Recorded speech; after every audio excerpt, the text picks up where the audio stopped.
আল্লাহর বহুত বড় একজন ওলি উসমান হারুনি এশার নামাজ পড়িয়া তিনি ঘোষণা দিলেন, বাবারা শোনো, এশার নামাজ তোমরা যারা আমার পিছনে পড়ছো, ফজরের নামাজ যদি আমার পিছনে পড়তে পারো, তাহলে আমি উসমান হারুনি কথা দিলাম আমার সাথে তোমাদেরকে নিয়ে জান্নাতে ঢুকবো। এত বড় বুজুর্গ, এত বড় আল্লাহর ওলি কে সে? উসমান হারুনি মঈনুদ্দিন চিশতি রহমতুল্লাহি আলাইহির পীর। এত বড় বুজুর্গ, এত বড় বুজুর্গ, যিনি আগুনে ঝাঁপ দেন অথচ আগুন তারে পুরায় না। আল্লাহু আকবার। কোন শীতের রাত খাদেম নিয়ে বের হয়েছেন, খাদেমকে বলেন, বাবা দেখ একটু আগুন নি পাওয়া যায়, আমি আমার অজুর পানিটা একটু গরম করব। খাদেম খুঁজে খুঁজে পেয়ে গেল একদল মানুষ আগুনের পূজা করে, আগুনের পূজা করে। তিনি যাই বলতেছেন, ভাই একটু আগুন দিবানি? লোকগুলাই কয়, না আমরা আগুন দেব না, কোনো মুসলমানরে আগুন দেই না। কয় দেও না, আমার উস্তাদ একটু অজুর পানি গরম করবে। কয় বললাম তো আগুন দেব না। কেন? কয় আগুনের পূজা করি। সাথে সাথে খাদেম চলে গেল, যায় কয় হুজুর আগুন তো পাইলাম, কিন্তু ওরা আগুন দিবে না। কেন দিবে না? কয় ওরা আগুনের পূজা করে। উসমান হারুনি কয় আমাকে নিয়ে যাও। তিনি আসলেন, আইসা বলেন একটু আগুন দাও। কয় আগেই তো বললাম আগুন দেব না। এরা কয় কেন, কেন দিবেন না? কয় আগুনের পূজা করি। উসমান হারুনি কয় কেন পূজা করো আগুনের, একটু কও। কয় বাপ দাদায় করছে এজন্য করি। কেন বাপ দাদায় করছে তা কি কয় নেই? কয় কইছে। কি কইছে? কয় দুনিয়াতে আগুনের পূজা করলে মরণের পরে আগুন জ্বালাবে না, আগুন মায়া করবে। উসমান হারুনি কয় ভালো কথা, তাহলে মরণের পরে যদি আগুন মায়া করে, এই বিষয়টা দুনিয়াতে একটু টেস্ট করো। 70 বছর 80 বছর বাপ দাদাও করছে, এমন হিসাব করলে শত শত বছর আগুনের পূজা করো তোমরা, দেখো দুনিয়াতে আগুন পোড়ায় কি পোড়ায় না, একটু টেস্ট করো। কয় কেমনে? আগুনের মধ্যে আঙ্গুলটা দিয়ে দেখো, আগুন আঙ্গুল জ্বালায় কি জ্বালায় না। যদি আঙ্গুলটা না জ্বালায় তাহলে বুঝবা আগুন তোমাদের পূজা গ্রহণ করতেছে, আগুন তোমাদের উপরে খুশি আছে। আর যদি দুনিয়াতেই আঙ্গুল জ্বালায় তাহলে বুঝবা মরণের পরে বডিও জ্বালাইব। হ্যাঁ, অগ্নি পূজারীরা কয় মৌলবী এটা কেমন কথা বলো? আগুনের স্বভাবই তো জ্বালানো, আঙ্গুল দিলে তো জ্বালাবেই। উসমান হারুনি কয় না না, আগুনের স্বভাবই জ্বালানো নয়, আগুন চাইলেই জ্বালাইতে পারে না, আগুন তার মালিকের আদেশে জ্বালায়। আগুনের মালিক যদি আদেশ না করে জ্বালানোর ক্ষমতা। কয় কেমনে বুঝি? উসমান হারুনি কয় তাহলে ইব্রাহিম খলিল আগুনের মধ্যে কেন আগুন তারে জ্বালাইল না? তুর পাহাড়ে মুসা কালিমুল্লাহ পুরা তুর পাহাড় জ্বলল, অথচ আগুন মুসা নবীর পশম জ্বালাইল না। অগ্নি পূজারীরা কয় মৌলবী আমরা ইব্রাহিম বুঝি না, মুসা বুঝি না, বর্তমান বুঝি। উসমান হারুনি কয় তাহলে দেখো।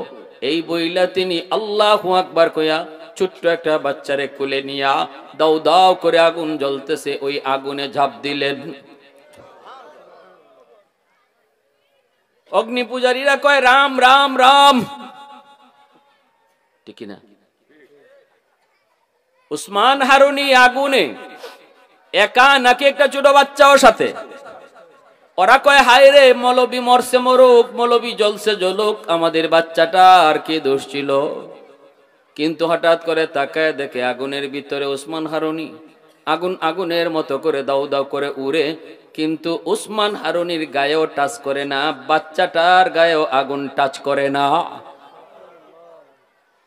অবাক হয়ে তাকায় তাকায় সবাই দেখতেছে। একটু পরে তিনি বাচ্চাটারে আগুন থেকে নিয়ে আবার আল্লাহু আকবার কইয়া বের হয়ে আসলেন। এখন তো অগ্নি পূজারীরা কয় হায় হায়, এতদিন পর্যন্ত আমরা কাকে ভগবান বললাম? ভগবান তো বড় ভগবান তো যারে আগুন জ্বালাইল না সে। উসমান হারুনিকে ভগবান কইয়া সেজদা দেওয়া শুরু করছে, কারণ ওরা ভগবান বানাইতে তো সময় লাগে না। যে জিনিস অবাক দেখে এটাই ভগবান। বটগাছ বয়স কত? 100 বছর। করি বাপরি, এটাই ভগবান। গঙ্গা নদী কয় হায় হায়, এই নদী এত বড় তৈরি ভগবান। হ্যাঁ, তুলসী গাছ কয় কি ব্যাপার কি, কয় এটা এত রোগের কাম দেয়, এটা খাইলে কাশ কমে, কয় তৈরি ভগবান। কি কোন? কাবাগরে মূর্তি ছিল 360টা, এই 360 থেকে মূর্তি বাড়াইতে বাড়াইতে ভগবান বাড়াইতে বাড়াইতে এখন 33 কোটি। যেটা অবাক থেকে এটাই তো ভগবান। গাবি দুধ দেয়, উলান কাটলে দুধ পাওয়া যায় না, তাহলে এটাই ভগবান, ঠিক না? হ্যাঁ, উসমান হারুনিকে সাজদা দেয়, আল্লাহর ওলি লাঠি দিয়া আঘাত করে আর কয়ে রে আহমকের দল, আগুন আমাকে পুরায় নাই, এটা আমার কোনো কৃতিত্ব না, বাহাদুরি না, আগুনের মালিকের পূজা আমি করি, আগুনের পূজা করি না, এজন্য আগুন আমারে জ্বালায় না। তোমরাও যদি আগুনের পূজা না কইরা আগুনের মালিকের পূজা করো, তাহলে আগুন তোমাদের কেউ জ্বালাবে না। মুহূর্তের ভিতরে সবাই কালেমা পড়ে মুসলমান হয়ে গেল। आवाज दिया करना सुबहान अल्लाह। मैं तालिब मौला हूँ मेरे इश्क़ निराला, मैं तालिब मौला हूँ मेरे इश्क़ निराला, है जुमला जहाँ जिनके तजल्ली से उजाला, मा दरुद जहाँ गैर खुदा यार नदारम, जुज़ याद खुदा ही चिदिगुर कार नदारम, जुजियाद खुदा ही चिदिगुर कार नदारम। उस्मान हारुनी এশার নামাজ পড়া যখন এই এলান দিলেন, সবাই তো খুশি, হায় হায় ফজরের নামাজ হুজুরের পিছনে পড়লেই জান্নাত, কত বড় খুশখবর। কিন্তু উসমান হারুনি কই শুনো, আরেকটা গোপন কথা আছে, রহস্য আছে একটা। কয় কি গোপন কথা? গোপন কথা হলো আমার এই সুসংবাদ, আমার এই কথাটা কাউকে জানানো যাবে না, কাউকে বলা যাবে না। যে অন্য কাউকে বলবা তাহলে জাহান্নামে যাইতে হবে, কেউ কারো কাছে বলতে পারবা না। যে শুনছো সে শুধু নিজের কাছেই রাখবা। সবাইকে হুজুর ঠিক আছে, অসুবিধা নাই। রাতের বেলা সবাই যার যার মতো করে ঘুমায়, কারো কোনো ঘুম হয় না, একটাই টার্গেট, কখন জানি ফজরের আজান হয়, উসমান হারুনির পিছনে যায় নামাজ পড়ব। সবার তো একই টেনশন, কিন্তু পাশে যে শুয়ে আছে ভাই, ভাইকে ভাইয়ে কয় না। পাশে যে শুয়ে আছে বাবা, সন্তান বাবাকে কয় না। বাবায় শুইনে গেছে এশার নামাজ পইরা, ঘুমাইছে সন্তানের কাছে, সন্তান রে কয় না। ভাইয়ে কয় কিরে ভাই তুই ঘুমাস না কেন?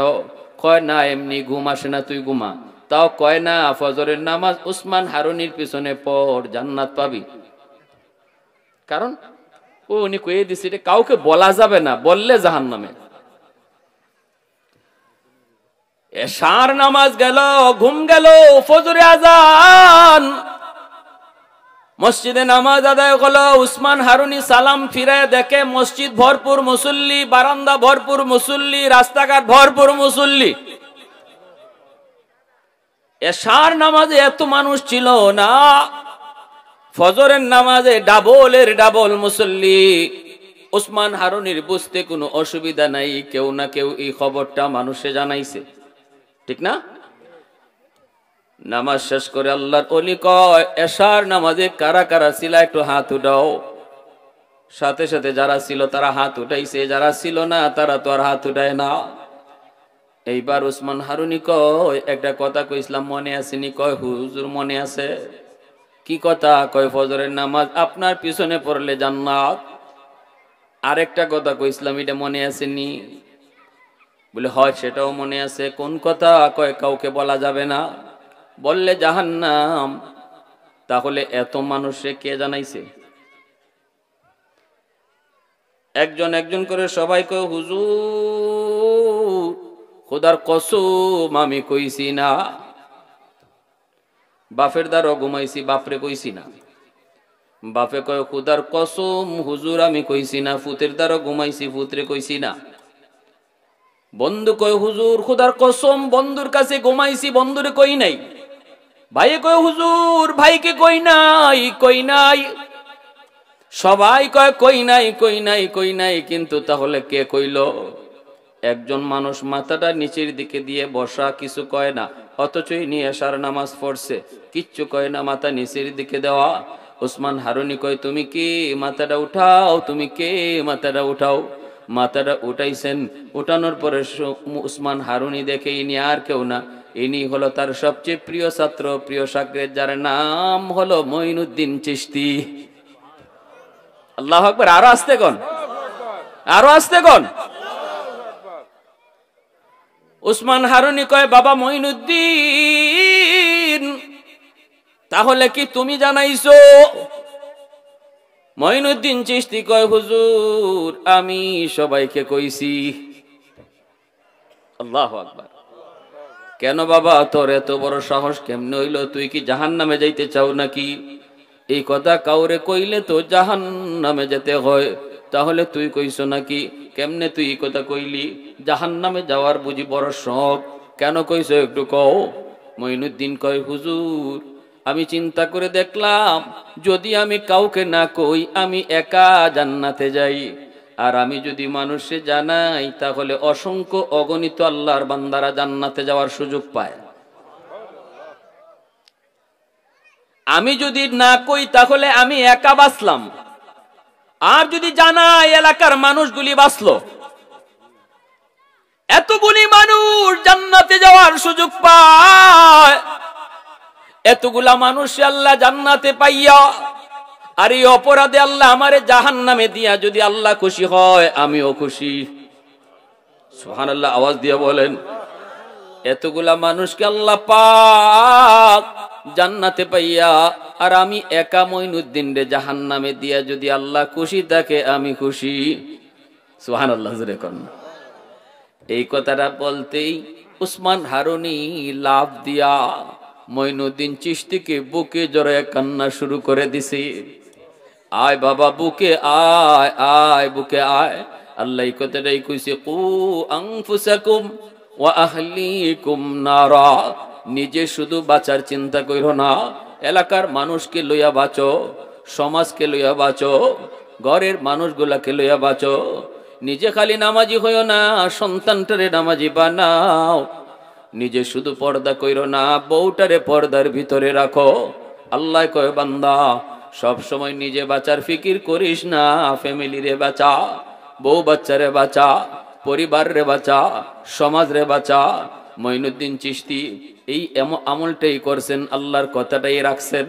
উসমান হারুনি বুকে নিয়ে কয়, বাবা আয় আয়, আমার বয়স শেষ, কোন দিন জানি মারা যাই, চলে যাই, তবে আমার কাছে আল্লাহ পাক একটা আমানত দিছিল।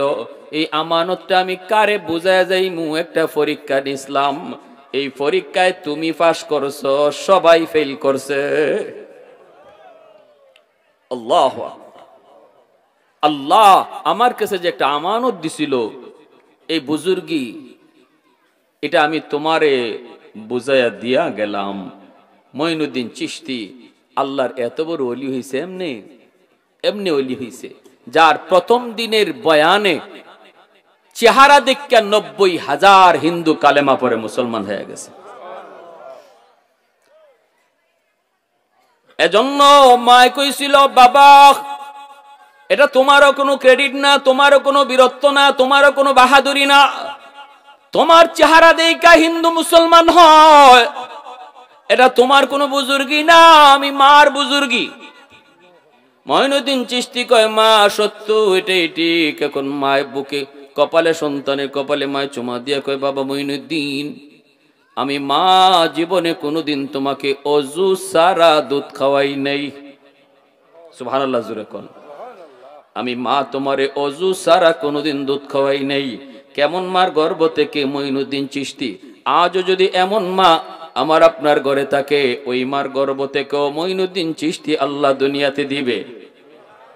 নবী আসার দরজা বন্ধ, চিশতি আসার দরজা আল্লাহ বন্ধ করে নাই। নবী আসার দরজা বন্ধ, আব্দুল কাদের জিলানি আসার দরজা আল্লাহ বন্ধ করে নাই। জিলানির মার মতো মা হও, জিলানির বাবার মতো একজন বাবা হও, আজও তোমার সন্তান জিলানি হবে। চিশতির মার মতো মা হও, চিশতির বাবার মতো বাবা হও, আজও তোমার সন্তান চিশতি হবে। আল্লাহু আকবার, জোরে কও, ঠিক কি না? বাবা হওয়া সহজ, চিশতির বাবা হওয়া কঠিন। সহজ, চিশতির মা হওয়া কঠিন। জিলানির বাবার মতো বাবা হওয়া, জিলানির মার মতো মা হওয়া, এটা কঠিন। এজন্য বলি বাবা শোনো, মা হওয়া সহজ, আদর্শ মা হও। বাবা হওয়া সহজ, আদর্শ বাবা হও। কেমনে কেমনে? যুবক, এই যুবকগুলি আজকে যে এত সুন্দর আয়োজন করলো, এটারও উদ্দেশ্য হলো নিজে বাঁচা না, এলাকার মানুষকে লইয়া আল্লাহকে চিনা। ঠিক না? আমি একা শুধু বাঁচার ফিকির করব না, সমাজের মানুষও তারা ভালো পথটা শিখুক। আমরা উলামায়ে কেরাম আসি, এই কথাটাই বলি, বাইরে গাড়ি ভুল করছো, যাবা তুমি ঢাকায়, উঠছো সিলেটের গাড়িতে, উদ্দেশ্য তোমার জান্নাত, গাড়িতে উঠছো জাহান্নামের। উলামায়ে কেরাম এসে শুধু বলে ভুল গাড়িতে উঠছো, গাড়ির থেকে বদলাও, গাড়ি নামো, গাড়ি থেকে নামো, বদলাও, সঠিক গাড়িতে উঠো। কিছু মানুষ তারা গাড়ি বদলায়, সফল হয়, আর কিছু মানুষ আলেমদের বলার পরও গাড়ি বদলায় না, এরা ব্যর্থ হয়। ঠিক না? আমাদের কাম শুধু বলা, আমাদের কাম শুধু ভুল গাড়িতে উঠছো এটা বলা। আপনারে জোর করে টাইন্না গাড়ি থেকে নামানো আলেমের কাম না। ওমা আলাইনা ইল্লাল বালাগ। আল্লাহ কয় তোমার দায়িত্ব শুধু বুঝায় দাও, ভুল গাড়িতে উঠছো, গাড়ি বদলাও। কে বদলাইব, কে নামবো আর কে নামবো না, এটা আমি আল্লাহ বুঝবো। তোমার দায়িত্ব কয়া যাওয়া।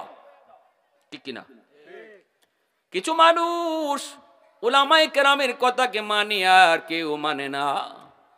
ভাইরে, মাছ শিকার করার জন্য একজন শিকারী যখন বড়শি ফালায়, নতুন মাছ আইসা এই আদারটা খাইতে চায়, একটা পুরান মাছ আইসা কয় না ভাই খাইস না, এটা কিন্তু তোর আধার না, এটা জম।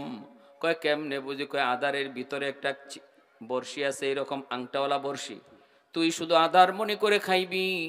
উপরে একটা শিকারি পাড়ের মধ্যে কোরানিয়া বসা, রশি আছে লাগানো, পানির উপরে একটা চুটকাটি আছে, তুই টোকা দিতেই চুটকারিটা লড়বে, মুখে নিয়ে টান দিলেই চুটকাটি পানির নিচে ঢুকবে, শিকারি বুঝে ফেলবে তুই খাইছো। তখনই আজকা একটা টান দিব, টান দিলেই ওই খাওনের আধারের ভিতরে যে একটা বড়ি লাগানো বড়ি, ওই বড়শিটা তোর গলা ফাতারে ঢুকবো, টান দিয়া তোরে উপরে উঠাইব, দুই হাত দিয়া যাইতে ধরব, ঘরে নিয়ে বউর কাছে দিব। বউ একটা ঠেঙ্গি বাঁকা একটা দা নিয়ে বসা, সালি দিয়া তোর পিছলা মজাইব, এরপরে তোরে পিস করব। সদস্য যে কয়জন আছে এতটা পিস, লোয়ারিতে গরম তেলের মধ্যে তোরে ভাজবো, 32টা দাঁত দিয়ে খাইব। কেমন একটা ওয়াজ করছে। এখন নতুন মাছটায় কয় ওরি বাপ রি বাপ, কয় কি হুজুর ঠিক আছে আর খাইমু না? হুজুর তো হুজুরে ওয়াজ করে চলে আসছে, বইয়া থাকা তো তার কোনো দায়িত্ব না। এখন হেয়াদারের চারদিকে ঘুরে আর কয় কই আমি তো কোনো বড়শি দেখি না, আমি তো কোনো বড়শি দেখি না। কইল উপরে একটা লোক বসা, কই আমি তো কোনো লোকও দেখি না। ও বুঝছি, হুজুর আমারে সরাইয়া নিজে আইসা খাইতো। বুঝছেন কেমন বুঝটা? হ্যাঁ, উলামায়ে কেরাম যত কথাই যতজনরে কয় প্রত্যেকের ভালোর জন্য কয়। ঠিক না? সরকার বলো আর বিরোধী দল বলো, যারে যা বলে উলামায়ে কেরাম তার ভালোর জন্য কয়, তাদের নিজের স্বার্থের জন্য নয়, ভালোর জন্য কয়। কেউ উল্টা বুঝে, কেউ কি বুঝে? উল্টা বুঝে। এই মাছে যেমন উল্টা বুঝছে, কয় না আমি খাইমু, টোকা দিছে, চুটকাটি লড়ছেনি, জবাব দেন। শিকারি যে বসা আছে সে টের পাইছে তো? আসেননি এখানে মাছ ধরে নিয়ে শিকারি বড়ি দিয়া কোরা দিয়া, এখন মুখে নিয়ে যখন টান দিছি চুটকাটি পানির নিচে ঢুকছে তো। শিকারি আজকা টান দিল, মাছ পারে উঠলো, দুই হাত দিয়ে জাবড়ায় ধরলো। এখন এই মাছটায় কয় হায় হায়, হুজুর যা কইছিল ঠিক কইছিল, আমি যা বুঝছিলাম তা ভুল বুঝছি। এখন মাছে খালি লড়ের ছাটাছাটি করে আর কয় আমার আরেকটা বার সুযোগ দাও, আরেকটা বার সুযোগ দাও, আমি জীবনে আর হুজুরের কথা অমান্য করবো, আর জীবনে আমি এই কাম করবো না, আরেকটা বার সুযোগ দাও।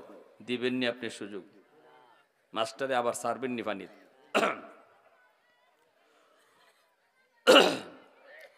এজন্য আমার ভাইরা বন্ধুরা বলতেছিলাম, আমার নবী, মায়ার নবী, দয়ার নবী, রহমতের নবী যখন দাওয়াতের কাজ শুরু করেন মক্কায়, নবীর বিরোধিতা করছে সমাজের লিডারগুলি, আবু জাহেল, উতবা, সাহেবা।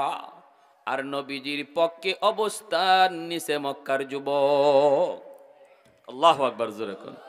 ওই যুবকগুলি আমার নবীর পক্ষে অবস্থান নিছে, কারণ যুবকরা সব সময় ন্যায়ের পক্ষে থাকে, যুবকরা সব সময় সঠিকটা বুঝে। যেমনটা বাংলাদেশের যুব সমাজ, ছাত্র সমাজ তারাও বুঝছে, ঠিক কি না? হ্যাঁ, অন্যায় কোনটা, ন্যায় কোনটা, কোনটা জুলুম, এটা যুবকরা খুব ভালো বুঝে। এজন্য যুবক জালেমের পক্ষে থাকে না, সর্বদা সর্বযুগে যুবকরা ন্যায়ের পক্ষে থাকে।